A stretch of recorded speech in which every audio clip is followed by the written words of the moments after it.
Well, now, it's a brand that changed an entire industry, and that's no exaggeration. Over the past 30 years or so, music television has transformed how we consume not just music, but fashion and entertainment as well. The mastermind in creating this global powerhouse was Bill Roedy, who went from a platoon leader in Vietnam to a veteran of the red carpet. As you can see, Bill joins me now. Very good morning to you, Bill, and just written this book, What Makes Business Rock, about your career and your experiences. A fascinating read it is too. But first of all, the background. You talk about the military career, the West Point, the Vietnam veteran, then the music industry. The two don't seem to join up. Are there parallels? Well, you know, a lot of people ask that question, and my first reaction is they have absolutely nothing in common. I wouldn't imagine it. No, you know, missiles and music, obviously, but on further reflection, I used my military experience for a lot of things I wasn't even aware of, and as I look back, for example, organizational design, the global design of MTV networks is very much decentralized, fighting units on the ground, small units, keeping the communication lines open,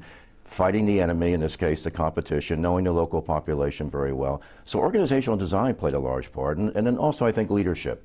First on the battlefield, last to leave. If there's a crisis around the world, you want to be there with your lieutenant, or in this case your channel head, and you want to stand side by side and fight whatever the crisis is. So there are actually some parallels. Yeah, of course. Yeah, I mean, a lot of people say, you know, wouldn't know your name or your face, but you have been one of the most powerful men in international communications and headquartered for a long time here in London. Headquartered in London. I wouldn't say I was one of the most powerful, but thank you. Well, given the size of MTV Networks International. Well, and it's a good thing this face is not known, because, you know, we want glamour on the air. We don't want this. But London's been a great headquarters. I've seen it grow from a capital of a country to the true global city.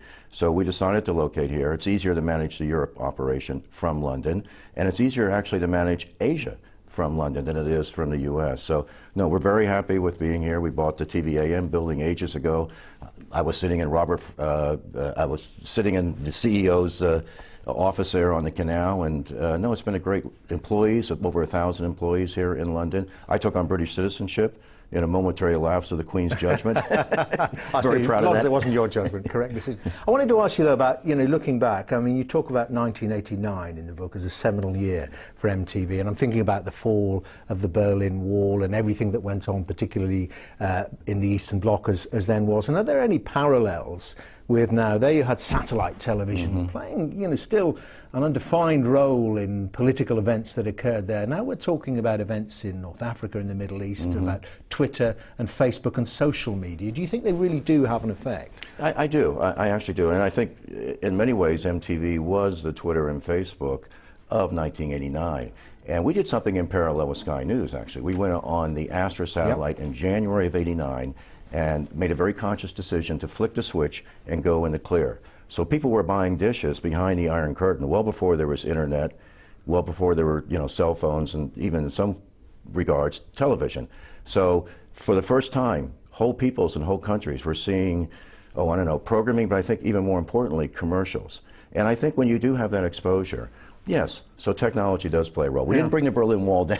No, but you were there. Now listen, we're running out of time. Last question about your future. I mean, moving on from MTV, you're very, I know, deeply involved in global health and aid and development, subject we've been discussing this morning. Yeah, you know, and global health has been a very important part. We try to cover social issues. MTV does. I still say we, even though I'm not with the company anymore. And Gavi is my most recent. I've joined forces with the Global Alliance Vaccination Immunizations. Very simple. It's a remarkable story. It's very rare when you have a solution to a problem this complex. You give a vaccination to a child below age 5, you save a life. And the two largest killers are pneumonia and rotavirus. And lo and behold, in the last 12 months, there's a vaccination that's been developed for each one. So we're busily launching these two vaccinations, hope to save 4 million lives by 2015. It's Bill and Melinda Gates' largest initiative.